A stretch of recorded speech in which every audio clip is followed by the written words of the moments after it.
Israel का Qatar पर दोबारा हमला करने का ऐलान हो गया है जी, और वही हुआ है ना जिसका खदशा था।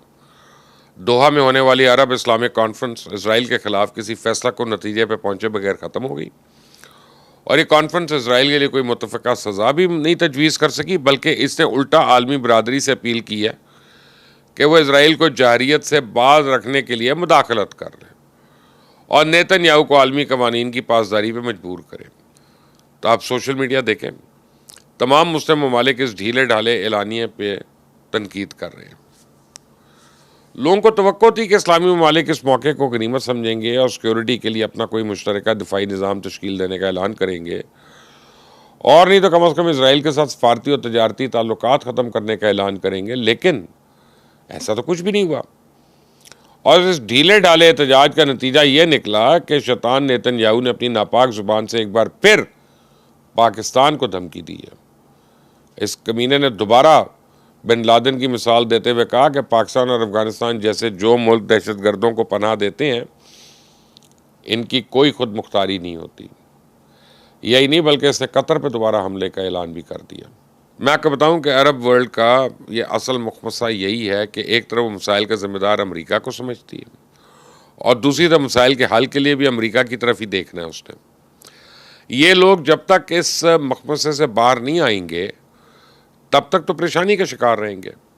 कतर पर इजरायली हमले के बाद उन्हें कम अज़ कम इतनी समझ तो आ जानी चाहिए कि उन्हें अपनी सिक्योरिटी खुद यकीनी बनानी होगी। जहाँ तक बात है नेतन्याहू की धमकियों की, तो मैं आपको बताऊं कि पाकिस्तान पिछले कई साल से मुकम्मल तैयार है। हम तो पिछले कई साल से बेचैन है कि कब इसराइल कोई हरकत करे और कब हम इसको मार मार के कुत्ता बनाएं। तो इंशाल्लाह इसराइल ने मुस्तकबिल में अगर कभी गलती की तो हम इसको बता देंगे कि खुद मुख्तारी होती क्या है और इसका तहफ़्फ़ुज़ कैसे किया जाता है। हम तो कतर पर हमले के बाद भी तैयार बैठे थे कि पता नहीं किस टाइम दोहा से कोई बुलावा आ जाए। पता नहीं मुझे क्यों ऐसा लगता है कि ये बुलावा एक न एक दिन अब आना है। भारत के गोदी मीडिया जब कोई खबर ना मिले तो वो अपनी गिरती हुई रेटिंग को सहारा देने के लिए कोई नया शोशा छोड़ देता।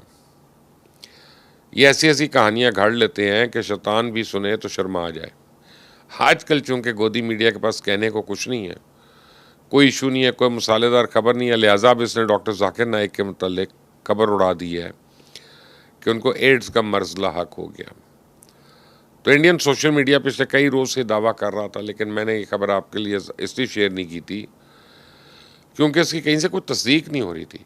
मज़े की बात यह है कि डॉक्टर जाकिर नाइक को एड्स लाहक होने की तस्दीक अभी भी नहीं हो सकी, लेकिन चूँकि इंडियन नेशनल मीडिया ये दावा कर रहा है, इसलिए मैं समझता हूँ कि इस बात पे बात करना ज़रूरी है। पहले इंडियन मीडिया का दावा सुन लें, फिर मैं आपको असल कहानी सुनाता हूँ। Zakir Naik has reportedly been admitted to Sunway Medical Center in Malaysia. Hospital is one of Malaysia's leading private healthcare facilities, known for its advanced treatment in oncology, cardiology and infectious diseases. आपने सुना, Indian media एक Malaysian laboratory की गैर मुसद्दका report की बुनियाद पर ये बेसरोपा बातें कर रहा है। असल बात यह है कि एक तो डॉक्टर जाकिर नाइक बीजेपी की सख्त नाक़िद समझे जाते हैं, उसके अलावा पिछले चंद हफ्तों से वो बार बार गाज़ा की सूरत हाल पर लेक्चर दे रहे हैं, इसराइली जारियत पे एहतजाज कर रहे हैं, मुसलमान ममालिक से सूरत हाल के नोटिस लेने की अपील कर रहे हैं। तब मोदी तो कभी नहीं चाहेगा कि इसका एक शहरी उसके दोस्त नेतन्याहू के ख़िलाफ़ अपनी आवाज़ बुलंद करे। इसलिए इसने गोदी मीडिया के ज़रिए डॉक्टर जाकिर नाइक की किरदार कशी शुरू करने का एक घटिया काम शुरू किया हुआ है। तो मेरे पास आज उसके लिए एक बड़ी गरम खबर है। यहाँ ब्रेकिंग न्यूज़ ये है कि हैकर्स ने इंडिया का खुफिया सरकारी डेटा डार्क वेब पे फ़रोग करने के लिए पेश कर दिया। आपनी स्क्रीन पे डॉक्यूमेंट देख लें। ये जिनीवा में कायम भारतीय मिशन की जानिब से नई दिल्ली को भिजवाया गया एक खुफिया मेमो है। इस मेमो में खुफिया मुलाकात का अहवाल दर्ज है और नई दिल्ली की इतला दी गई है कि आज़ाद कश्मीर में सोरिश बर्पा करने के लिए साजिश तैयार कर ली गई है। बहुत जल्द इस पर अमल दरामद हो जाएगा, और इस मुलाकात में कौन कौन शरीक था इन सब के नाम जानता हूँ। इस मुलाकात में क्या क्या तय पाया मुझे इन तफसीलात का भी इल्म है, लेकिन फिल वक्त ये मालूमात आपके साथ शेयर नहीं कर सकता। एनन ईगल नामी हैकर ने भारत का एक खुफिया मेमो बतौर नमूना डार्क वेब पर लगाया। हैकर का दावा है इस वक्त भारत के ऐसे दर्जनों खुफिया मेमोज मौजूद हैं, और इन खतूत में ऐसी सनसनीखेज मालूमात हैं कि जिनकी बुनियाद पर कई ममालिक भारत के खिलाफ कानूनी चाराजोई कर सकते हैं। तो आज़ाद कश्मीर में शोरिश बर्पा करने की भारतीय साजिश का इंकशाफ एक तो हैकर ने किया और वो ऐसी हर खबर शेयर करने के $5000 भी चार्ज कर रहा है। लेकिन मेरी चुड़ैल तो कोई मुआवजा दिए बगैर आपको बिला बाखबर रखती है ना, तो आज वो दिल्ली से खबर लेकर आई है और सबूत के तौर पे इसने मोदी सरकार के जारी करदा एक सरकारी सर्कुलर की कॉपी भी उड़ा ली है। खबर यह है कि नवंबर में भारत समेत पूरी दुनिया से सिख यात्री गुरु नानक देव जी की तकरीबात के सिलसिले में पाकिस्तान आ रहे हैं। तो मोदी सरकार ने भी भारतीय सिख यात्रियों को पाकिस्तान जाने की इजाज़त ना देने का फैसला कर लिया।